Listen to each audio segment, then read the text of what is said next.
저번에 인터뷰할 때, 저번 영상 법회 때 어느 분이 내한테 이렇게 물었죠. 스님, 좌선할 때 어떤 마음 자세로 좌선합니까? 생각해보니까 나는 아무 생각이 없어요. 그냥 앉아요.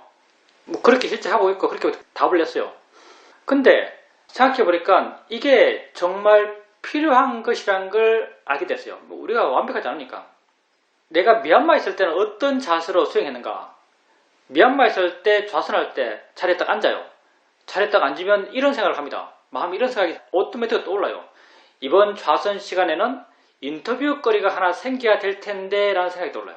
근데 이게 물론 욕심이긴 한데 수행한 여러분 욕심 없이 수행한 사람 있나요? 독도 잘 쓰면 약이란 말 있죠. 우린 중생이고요. 중생의 수행적 동기는 다 욕심일걸요. 뭐 지혜가 있나요? 수행이 정말 좋은 줄 알지 못하잖아요. 수행을 안 해본 사람이. 그럼 중생들은 어떤 마음으로 수행을 시작하겠어요? 다 욕심으로 수행을 시작해요. 수행하면 뭔가 좋아질 것 같아서 수행하는 거죠. 더 좋아진 자기를 원해서 수행하는 거죠. 중생은 다 욕심으로 수행해요. 중요한 건 욕심으로 수행을 시작했는가가 아니고요. 중요한 건 수행을 바르게 했는가가 중요한 거예요. 과정에서 점점 욕심을 줄여가는 거죠. 우리 수행이 욕심을 줄여가는 수행이니까. 내가 미얀마에서 좌선 시작할 때 이번 좌선 시간에는 인터뷰거리가 하나 생겨야 될 텐데 이런 마음을 갖고 수행을 해요. 근데 이 마음가짐이 수행하는데 아주 큰 도움이 됐어요. 마음의 파워가 확 올라가요. 근데 나는 인터뷰할 사람이 없죠. 인터뷰할 사람이 없어요. 나는 사회도가 계시다면 정말 행복하겠지만 사회도가 옆에 안 계시죠. 사실 인터뷰에서 정말 중요한 게 어떤 점일까요? 인터뷰할 때 인터뷰에서 정말 중요한 점이 인터뷰하는 분이 정말 지혜로운 분인 것, 이게 중요할까요? 아니면 인터뷰 받는 사람이 인터뷰하는 분이 지혜로운 분일 거라고 믿는 게 중요할까요? 인터뷰하는 사람이 지혜로운 사람인 것, 1번. 2번은 인터뷰 받는 사람이 저 사람은 지혜로워라고 믿는 것, 이게 2번이에요. 뭐가 중요할까요? 나는 2번이 훨씬 중요하다고 생각합니다. 수행자 입장에서는 이게 훨씬 중요합니다. 그래서 사실은 내가 믿고 인터뷰할 수 있는 사람이 있는 것이 수행하는 사람에게 복된 일이에요. 그 사람이 아무리 지혜로워도, 그 사람이 아라하네 하더라도, 심지어는 그 사람이 부처라고 하더라도 말 듣는 사람이 저 사람 보통 사람이라고 믿으면 아무 영향이 안 와요. 아무 감동이 안 옵니다. 경전에 봐도 부다께서 아침에 일찍 탁발 나갔어요. 이럴 수 있는지 모르겠어요. 이거 부다의 지혜와 좀 어긋나는데 바로 두고 탁발 나가시다가 순간 깨달았어요. 이거 탁발 시간으로 너무 일어내라고 했어요. 사실 부다의 지혜에서 말이 안 돼요. 부다는 일체를 갖고 있는 분이고 알려고 하면 모든 것을 장애 없이 알 수 있는 분이에요. 그러니 탁발 시간에 대한 오판이 있을 수 없는 분인데 경전에서는 이런 말을 합니다. 발을 들고 탁발 나가셨는데 아직 탁발하기에는 너무 이른 시간이구나 라고 판단하세요. 그리고는 외도들이 모여서 함께 지내고 있는 어느 언덕으로 가세요. 그 언덕에 가면 언덕이 점점 가까이 오죠. 그럼 그 모여있던 외도들이 저 멀리에서 고타마 부다가 오는 걸 봐요. 그리고 자기들끼리 이야기를 하죠. 저 고타마다 제자를 거느리고 가르치는 고타마가 오고 있다 이렇게 말해요. 그리고 우리 오면은 몇 개 물어보자 이렇게 말해요. 부다가 오시죠. 오셔서 그 외도 수행자이 부다에게 고타마여 당신은 무엇을 가르칩니까? 이렇게 묻죠. 그럼 부다께서 나는 뭐 이것이 있으면 저것이 있고 이것이 없으면 저것도 없다는 걸 가르친다. 그리고 뭐 고통이 뭐냐 뭐 답하고 한참 문답을 해요. 그리고 그래? 하면서 듣다가 탁발 시간 다 됐는데 그럼 다 가요. 감동하는 사람이 한 명도 없어요. 왜 감동하는 사람이 한 명도 없는가? 부다의 위신력이 약해서 그런가? 아니에요. 그 사람들이 고타마가 그러한 위대한 지혜를 갖고 있다고 아무도 믿지 않았기 때문에 부다의 그 어떤 말도 그 사람들에겐 좋은 영향을 주지 못했어요. 그러니까 수행하는 사람이 있어서 인터뷰하는 사람이 지혜로운 것은 별로 안 중요합니다. 정말 중요한 건 인터뷰 받는 사람이 저 사람 정말 지혜로워 라고 믿는 게 중요해요. 사실은 그러면 인터뷰하는 사람이 바보는 아니겠죠. 인터뷰하는 사람이 어떤 말을 하더라도 인터뷰하는 사람이 설령 말을 좀 잘못하더라도 인터뷰 받는 사람에게 별 영향이 없어요. 사실은 인터뷰 받는 사람이 수행의 길을 가요. 인터뷰 받는 사람이 수행의 길을 가는데 인터뷰 해주는 사람이 얼마나 영향을 끼칠 수 있는가? 사실은 별로 영향을 못 끼쳐요. 실제 그 길은 자기 노력으로 자기가 그 모든 장애를 넘어서 자기 스스로 가요. 가다 보면 정말 이게 내가 온 길이라는 걸 알아요. 사실은 다 여러분이 해결하거든요. 사실은 다 내가 해결하는 거예요. 근데 이 포맷상, 이런 포맷에서 여러분 이야기하고 내가 답하면 여러분은 그 답을, 내가 한 말을 바른 길의 틀 속에서 이해해요. 바른 이해의 틀 속에서 이해해요. 이런 말 있잖아요. 우리나라 말에 개떡같이 말해도 찰떡같이 알아듣는다, 이런 말 해요. 실제 내가 개떡같이 말해도요, 정말 여러분이 수행하고 있다면, 왜냐하면 여러분의 바른 길을 밝히는 건요, 여러분 수행을 통해서 여러분 마음에서 피어나는 지혜들이에요. 내가 아무리 개떡같이 말해도 여러분의 그런 말의 이해의 기준은요, 여러분 수행을 통해서 여러분 스스로 알아갔던 거예요. 틀릴 수가 없는 것이 기준이죠. 그래서 내가 개떡같이 말해도 여러분은 찰떡까지 알아듣습니다. 근데 여러분이 찰떡까지 알아듣기 위해서는요, 저분 정말 지혜로워라는 그런 믿음이 필요합니다. 좀 아이러니하죠. 사람들은 수행을 말하는 사람이 지혜롭다고 보통 생각하는데 사실은 그렇지 않아요. 수행의 길은 다 각자 가요. 내 길을 내가 가는 것이지, 여러분 생각에는 나는 그분에게 의지해서 수행하고 있어라고 이렇게 생각하지만요, 사실 그분이 주는 영향은 아주 제한적입니다.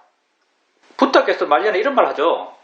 맨날 사람들이 부탁이 와가지고 이 법이 뭡니까? 수행을 어떻게 합니까? 상가를 어떻게 운영해야 됩니까? 이런 문제를 어떻게 해결합니까? 막 물어봐요.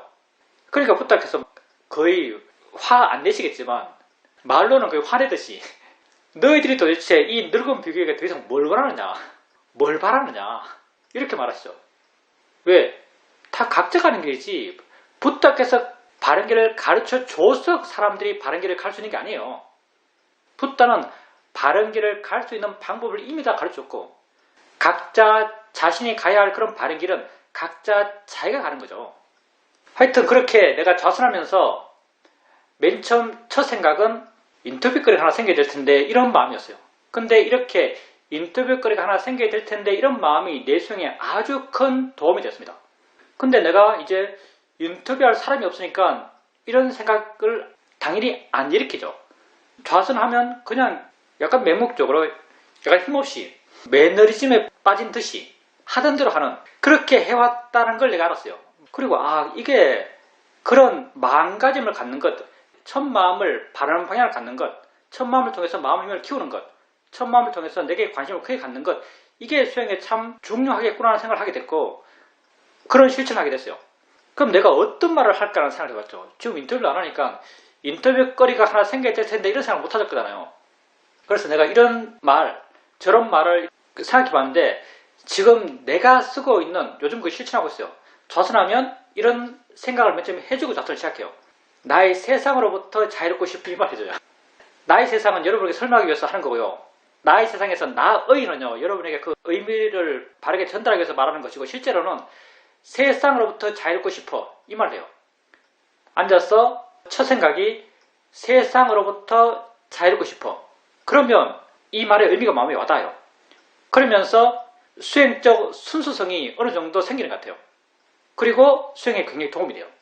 내가 장담하는데, 여러분이 만약에 나는 매 법회마다 인터뷰 하나씩 할 거야, 이런 마음 갖고 수행하면 수행 잘 됩니다.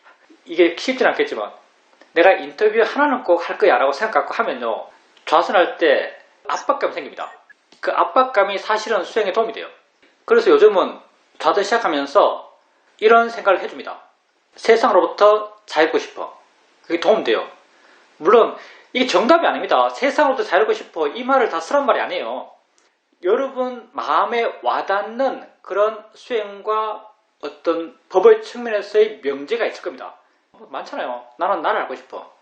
나는 자유롭고 싶어. 아니면 인터뷰거리가 생겨야 될 텐데, 이것도 괜찮아요. 하여튼 이게 아주 좋은 방법이었습니다. 그래서 요즘은 이걸 쓰고 있죠. 질문입니다. 스님께서 인터뷰하는 사람의 입장에서 말씀을 하셨는데, 저는 인터뷰를 받는 사람의 입장에서 스님이 가는 길이 참 바르다라고 생각합니다. 여러 수행을 해봤고 만약 스님이 가고자 하는 그 길에서 어떤 불만족감을 느꼈다면 제가 여기 계속 있지는 않았을 겁니다. 스님이 가는 길이 바르다고 내가 알고 거기에 어떤 허점도 발견할 수 없었기 때문에 이 수행을 계속하고 있는 것이라고 생각합니다. 저도 거기에 동의해요. 내가 가는 길은 바릅니다. 근데 내가 바른 건 아니죠. 이게 다릅니다. 나는 가끔 바르고 가끔 바르잖아요. 바를 때도 있고 안 바를 때도 있어요. 근데 내가 수행을 통해서 가고자 하는 길은 바르다고 생각하고 바르다고 내가 알아요. 이건 내 안에서도 증명되는 일이고 그리고 경전을 통해서도 확인되는 일이고 내 마음의 변화를 통해서도 내가 체험할 수 있는 일이에요. 나도 나름 수행을 오래 했죠. 내가 미얀마에서 많이 헤매고 다녔어요. 이 스승, 저 스승, 이 센터, 저 센터를 많이 돌아다녔어요. 물론 순전히 나의 생각이고 나의 경험이지만 슈어민 이외 수행 센터를 돌아다닐 때 나는 주로 그 센터에서 이야기해지는 것은 어떤 수행 체험들, 어떤 현상을 체험했다, 어떤 현상이 나타났다, 이걸 주로 이야기했어요. 그리고 시험원에 갔죠. 처음에 가서 맨 처음 느낀 건 이게 수행하는 거야, 수행 안 하는 거야. 수행해도 수행하는 것 같지를 않아요. 힘을 안 쓰니까.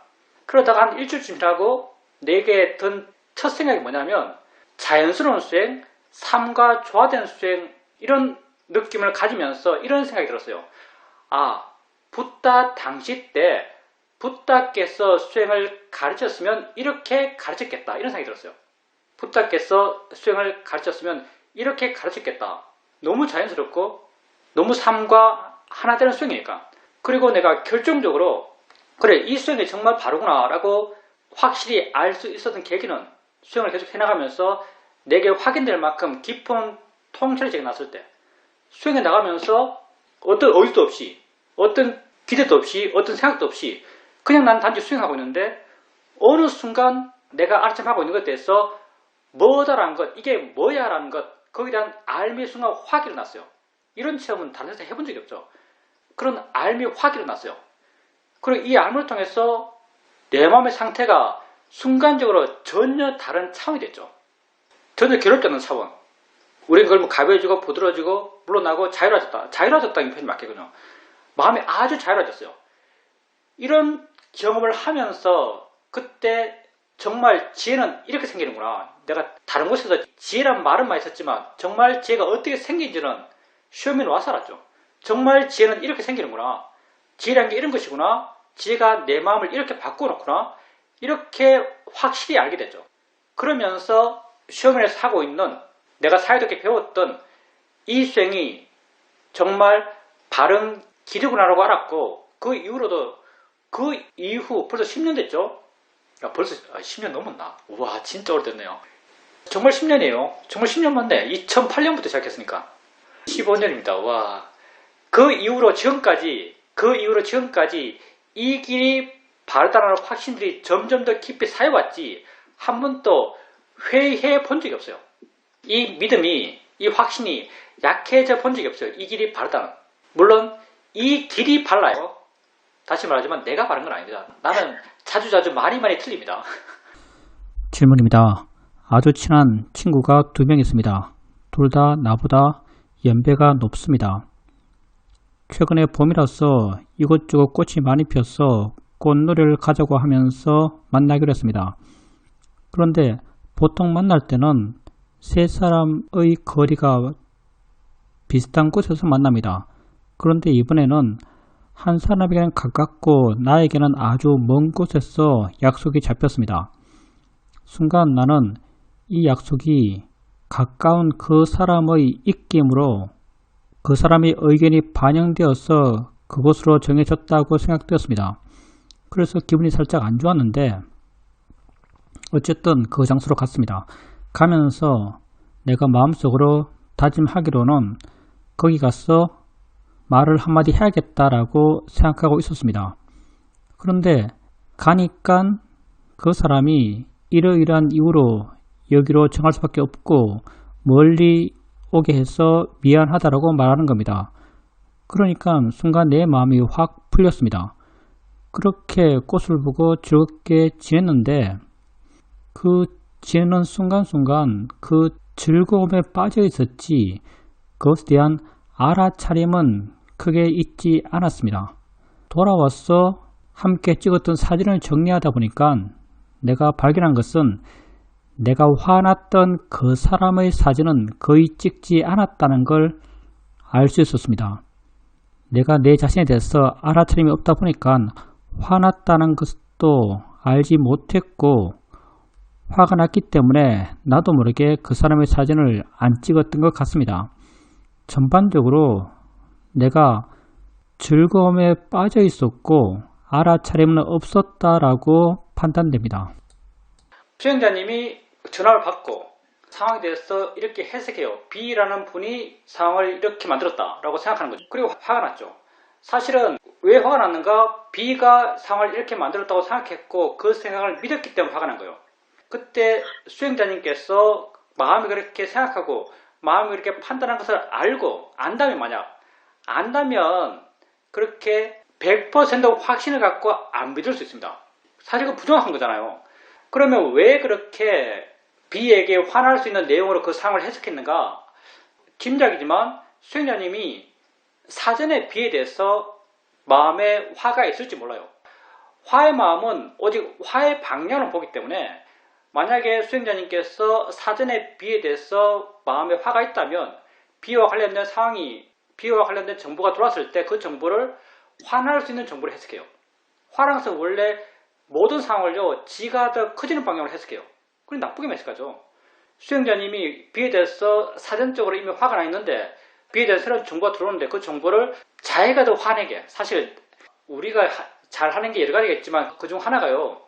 상황을 어떻게 하면 더 괴로울까 생각하고 어떻게 하면 더 크게 괴로울 수 있는 방향으로 상황을 해석하는데 아주 익숙합니다. 수행자님이 B에 관련돼서 자기에게 더 화가 커질 수 있는 방향으로 B의 상황을 해석하는 거죠. 그래서 사실 이런 것도요. 아는 게 중요합니다. 가장 중요한 건 아는 것이요. 수행자님께서 마음이 그렇게 판단하고 마음이 그렇게 믿는 걸 알았다면요. 거기에 대해서 의심할 수 있어요. 이게 정말 맞나? 그냥 마음 지가 알아서 하네. 믿을 게 안 되네. 이렇게 알 수 있어요.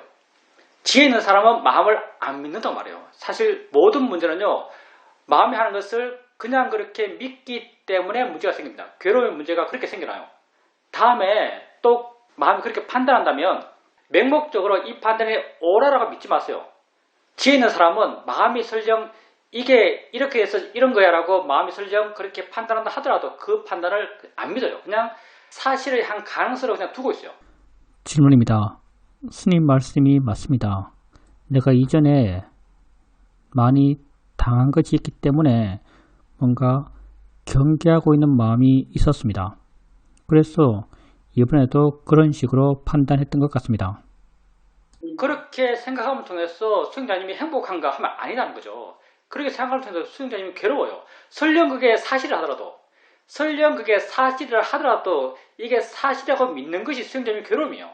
그리고 이건 사실일지 아닐지도 모르고요. 그리고 설령 사실을 하더라도 안 믿는 게 더 수행에 도움이 돼요. 그 사실이 확정되고 난 뒤에 믿어도 충분해요. 그러니까 사실이 확정되지 않은 상태에서 아닐 수도 있는 상태에서 왜 내가 괴로운 방향으로 그걸 믿냐는 거죠. 이게 어리석기 때문에 그래요. 다음에도 어떤 상황에 대한 확신이 생겼어. 이렇다라고 믿음이 생겼어. 마음이 괴롭다면 자기가 그렇게 결론돼서 의심해 보십시오. 우리에게 가장 안 좋은 건 괴로움이에요. 우리를 괴롭게 하는 것 거기에 대해서 우리가 의심해 볼 수 있습니다. 그러니 다음에도 이건 이런 거야 라고 마음이 결정 내렸어요. 결정을 내리고 난데 마음이 괴로워요. 그렇다면 이 결정에 대해서 다시 한번 생각해 볼 필요가 있습니다. 왜냐하면 화의 마음이 내린 결론일 가능성이 굉장히 크거든요.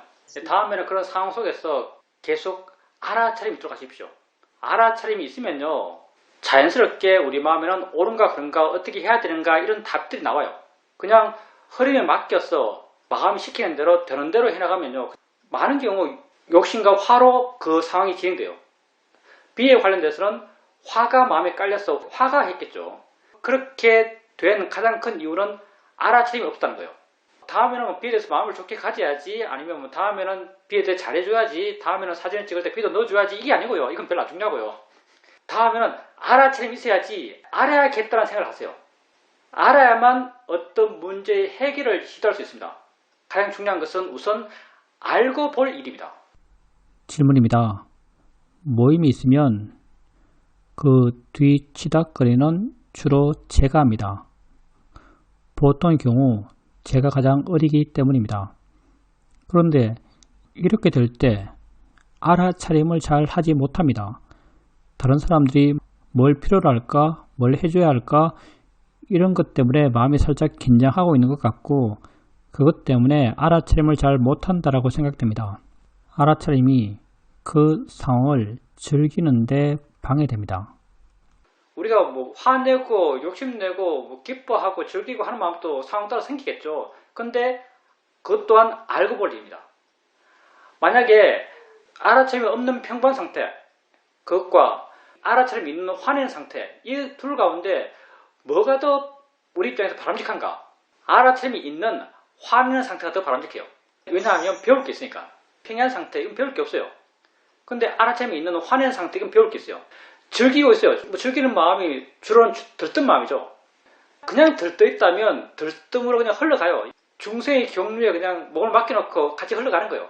근데 들떠 있으면서도 들뜬 걸 안다면은 그건 가치 있는 시간입니다. 배울 게 있어요. 그러니까 뭐 즐기든 어떻든 그건 뭐 마음 조건 따라 되겠죠. 근데 마음 조건이 어떻든지 즐기든지 화냈든지 슬프든지 울든지 뭐가 됐든 그때 알려하세요. 마음속에 어떻든지 가장 중요한 건 우선 아는 것입니다. 질문입니다. 저번 시간에 대응사 천년수를 보았고 천년수를 보면서 거기에서 수행하지 못한 것에 대해서 후회한다라고 말씀드렸습니다. 그래서 다음에 또 그런 경우가 있으면 꼭 수행해 보자라는 그런 마음을 갖고 있었습니다. 저의 문제는 뭘 봐도 본 것 같지 않고 뭘 들어도 들은 것 같지 않은 것이 나의 문제점 가운데 하나라고 생각합니다.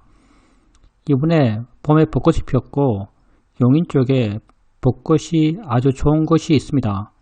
그래서 이번 주말에 혼자 가봤습니다. 가서 바위를 하나 정해서 거기에 앉아서 수행을 했습니다. 수행을 하게 되니까 마음이 상당히 고요해졌고 마음이 좀 좋아졌다고 느끼고 나서 눈을 뜨고 벚꽃을 봤습니다. 그 순간 뭔가 굉장히 달라진 어떤 모습이 느껴졌습니다. 좀 강렬한 느낌이 있었습니다. 그리고 좀 지나서 다시 한번 더 느끼고 싶어서 다시 앉아서 좌선하고 눈을 뜨고 보는데 아까와 같은 그런 느낌은 다시 생기지 않았습니다. 궁금한 게 뭐냐면 지금 집에 돌아온 포살님이 그때 벚꽃 광경을 봤던 그 경험, 좋은 느낌, 장면 그런 게 강하게 여운으로 지금 남아있나요? 질문입니다. 그런 여운, 감동 그런 것이 지금 있습니다.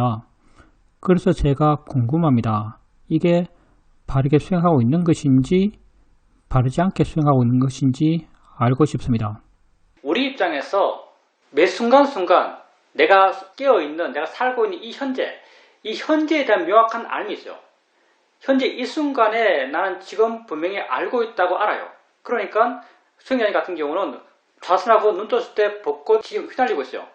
벚꽃비가 내리고 있는 거죠. 그때 마음에서 좋다는 느낌이 들어요. 좋다는 느낌이 든다는 것은 사실 그게 마음이 좋은 느낌이죠. 좋은 마음이에요. 근데 우린 그때 그 순간 충실하고 그때 그 순간 만족하고 또 돌았으면 다른 게 나타나요. 벚꽃 아닌 또 다른 게 보이면 다른 것에 충실해요. 또 다른 게 보이면 다른 것에 충실해요. 다른 순간 되면 다른 순간에 충실해요. 다른 순간에 충실한 알미 있어요. 그러면 내가 1시간 전, 2시간 전에 봤던 벚꽃에 대한 이미지가 그 느낌이 얼마나 남아있는가? 별로 안 남아있어요. 만약에 남아있다면 그것은 그때 그걸 봤을 때 그 마음이 집착인 거죠. 이건 내 거야. 내지는 내가 본 거야. 내가 뭐 좌선해서 좋은 마음으로 내가 이걸 뭐 확보했어. 이 내 것으로 잡고 있는 것. 내 것으로 잡고 있기 때문에 그게 남아있을 거예요. 이런 상황에 대한 이해가 사회도 예를 들면 좀 쉬울 것 같아요. 어떤 수행자가 질문을 해요. 이거 어떻습니까? 라고 물어봐요. 그럼 사회도께서 그거 이렇고 저렇고 한참 설명해 주세요. 그리고 또 다른 수행자가 묻잖아요. 묻고 해요. 그러다가 뭐 20분, 30분 지났어요. 그리고 또 다른 수행자가 뭐라고 말하면 아까 저 수행자가 뭘 물었을 때 사도에서 뭘 답하셨는데 그 답이 내 마음에 상당히 좋은 영향을 줬는데 좋은 느낌이 들었는데 생각해보니까 그 내용이 잘 안 떠오른다. 사이도 아까 뭐라고 말하셨어요? 라고 물어봐요. 그럼 사이도 기억할까요? 사이도의 말을 빌려온다면 사이도가 이렇게 말씀하세요. 내가 좀 전에 말할 때는 분명히 알고서 분명한 이해를 확인하면서 그 말을 했다. 그렇지만 그는 이미 지나갔다. 지나가서 지금 생각이 안 난다. 무슨 말인지 모르겠다. 이렇게 말씀하세요. 그러니까 수행자님께서 뭘 볼 때 보는 그 순간에는 보여지는 게 수행자님께 직접적으로 경험되고 있는 순간이에요. 보는 그 순간 그 봄에 대해서 명확한 알미 있고 명확한 이해가 있고 그것에 대한 확인이 되겠죠.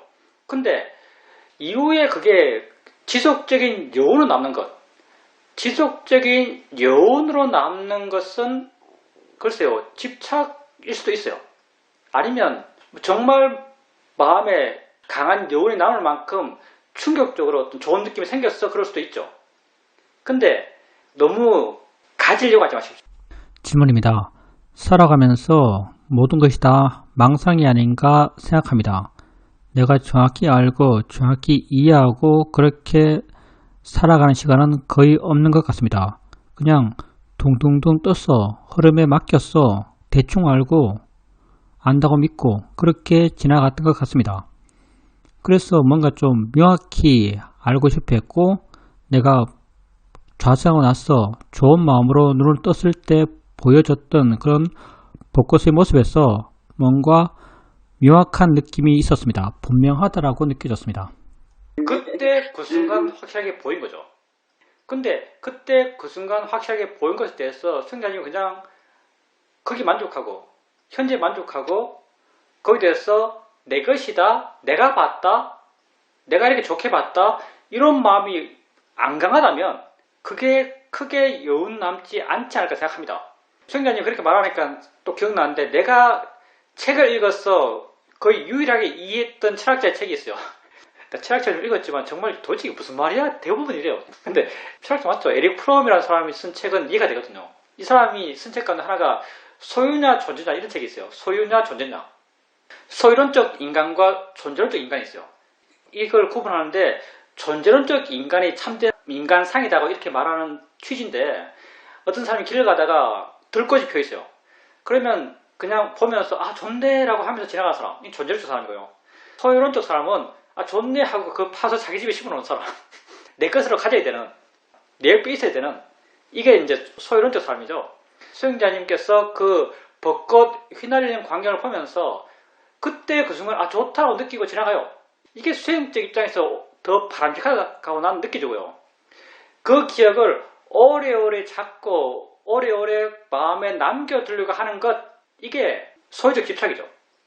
그렇지 않을까 생각해요. 나한테 좋다는 게 확실하게 봤어.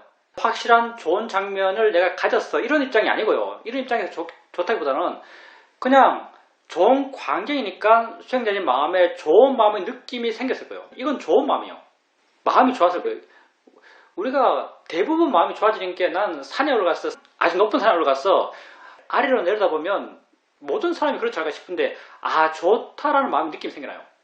아 좋다라는 마음의 느낌이 생기는데 그때 느낌이 생길 때 저 광경을 내가 가져야겠어? 저 광경이 내 거야? 내가 봤어? 뭐 나의 좋은 광경이야? 이런 생각 안 가져요. 그냥 단지 좋아요. 그리고 내려오면 기억 잘 안 날걸요. 그때 그 순간 좋았을 뿐이죠.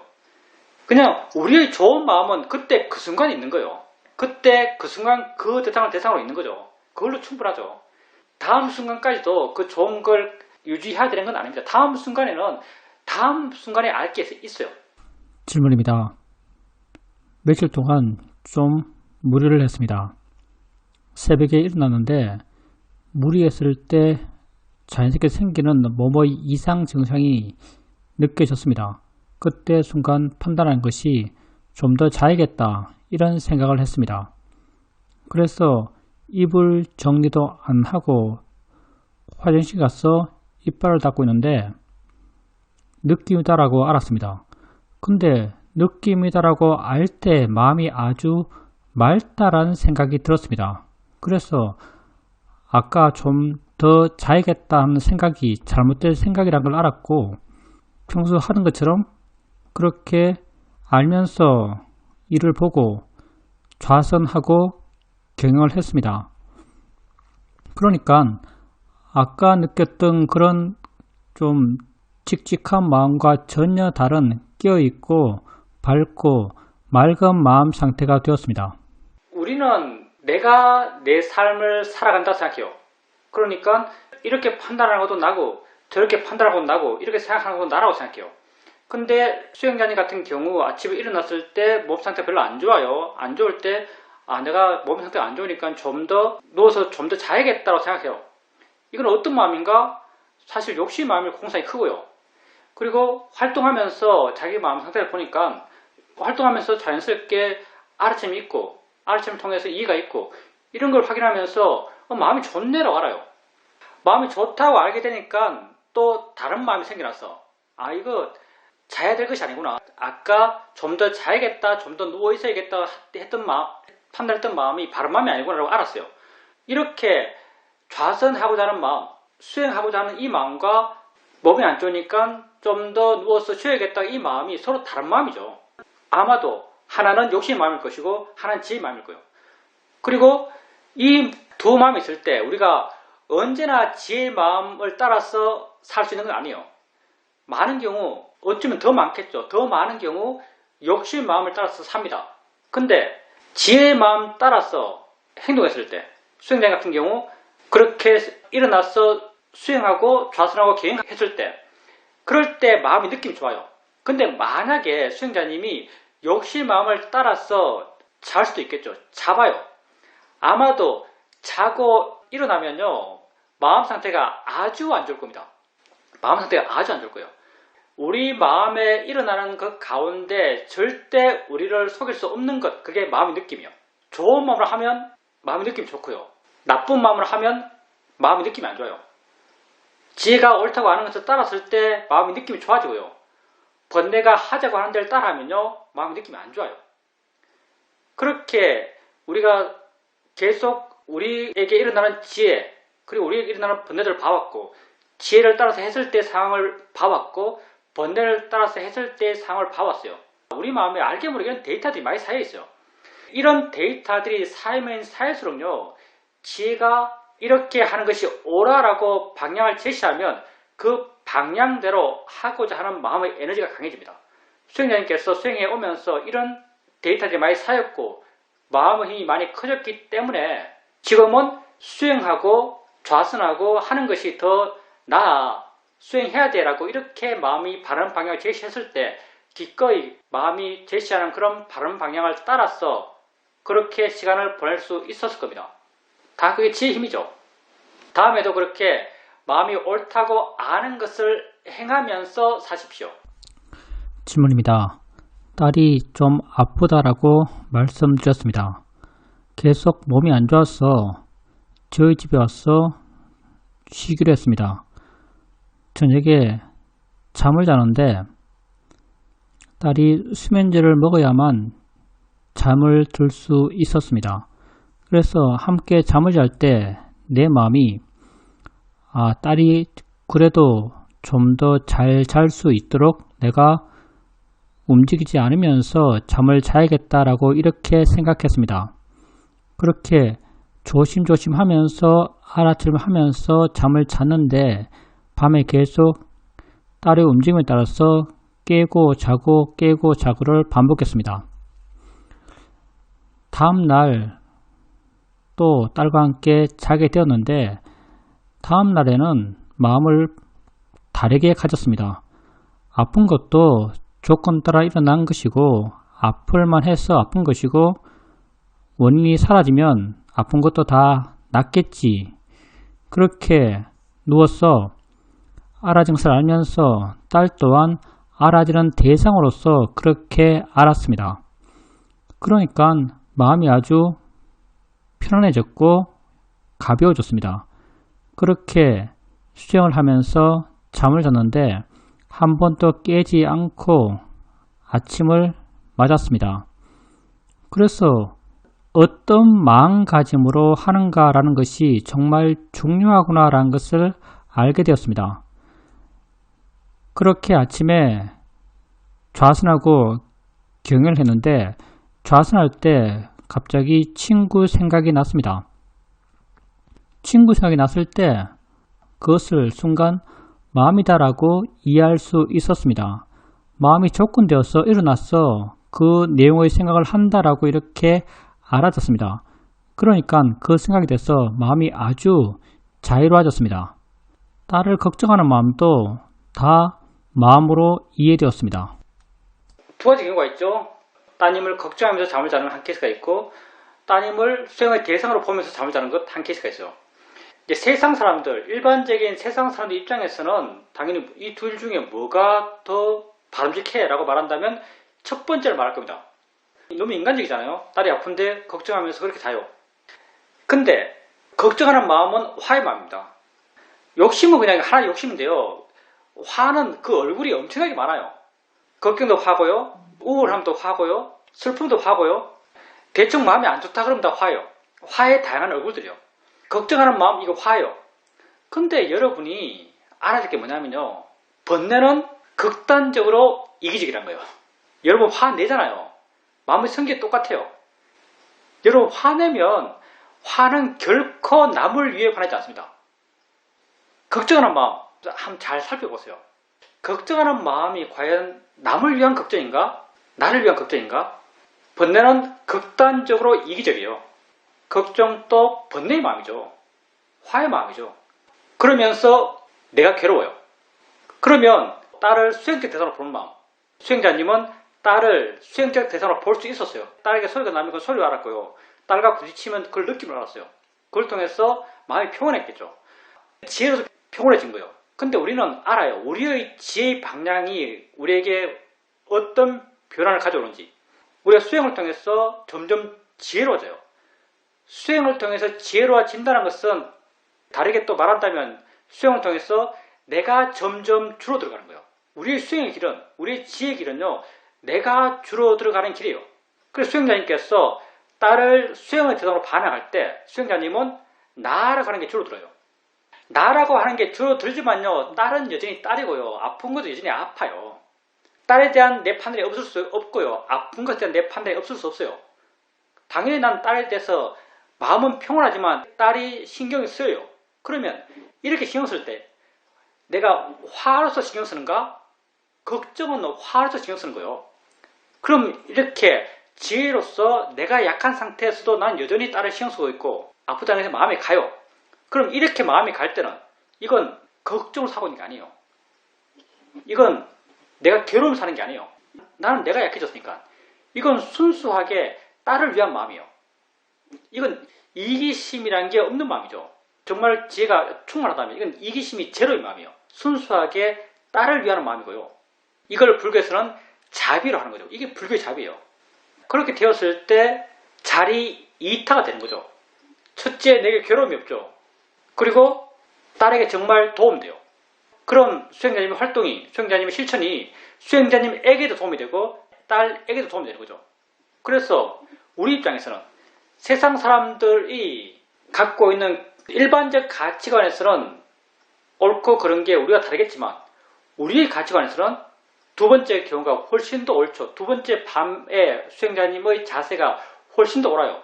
우선 수행자님이 괴롭지 않고요. 그리고 순수하게 딸을 위하는 마음이에요. 내가 약한 마음이죠.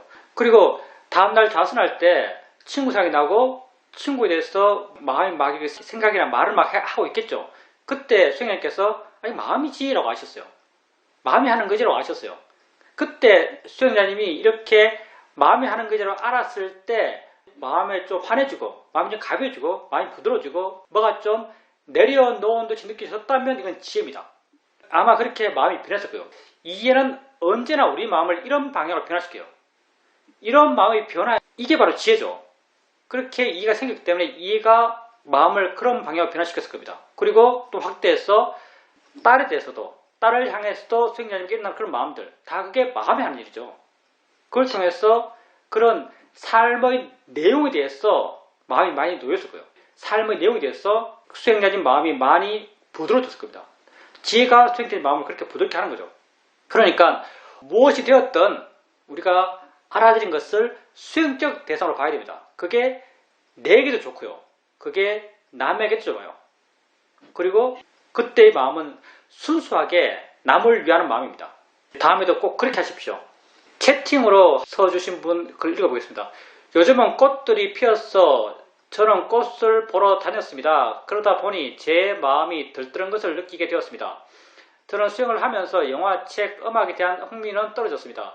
그런데 꽃이나 자연의 아름다움에 대한 끌림은 여전히 남아있습니다. 꽃이나 자연을 단지 보이는 것이라고 바른 결의를 일으켜도 여전히 끌리는 마음이 있습니다. 이게 욕심이겠지요. 꽃이나 자연을 대하는 마음가짐을 어떻게 가져야 할까요? 즉, 인간이 만들어낸 문화적 산물, 책, 영화, 음악과 자연은 우리에게 다르게 느껴지는 것 아닐까 해서 드리는 질문입니다. 즉, 인간이 만들어낸 문화의 아름다움과 자연의 아름다움은 결국 수행적으로 오직 대상일 뿐인가? 아니면 다르게 느껴도 될까? 이것이 질문입니다. 마음이 지조건 속에서 느낄 거예요. 수행자님께서 어떻게 느껴야지 한다 해서 어떻게 느낄 수 있는 게 아니에요. 내가 들뜨지 않고 좋아하지 않고 기뻐하지 않고 감동하지 않고 그냥 대상으로 봐야지 해서 볼 수 있는 게 아니에요. 그러니 지금 수행자님 마음 조건 속에서 그렇게 느끼면 그렇게 느끼세요. 그게 자연이치죠. 어떻게 할 수 있는 게 아니에요. 마음이 이미 그렇게 조건화되어 있기 때문에 그걸 하는 거예요. 근데 그렇게 마음이 그렇게 할 때 그런 마음을 아세요.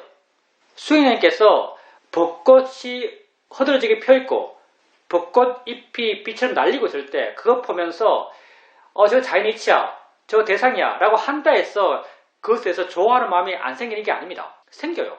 그러니 좋아하는 마음이 생기는 것, 들뜨는 마음이 생기는 것, 이게 문제가 안 돼요.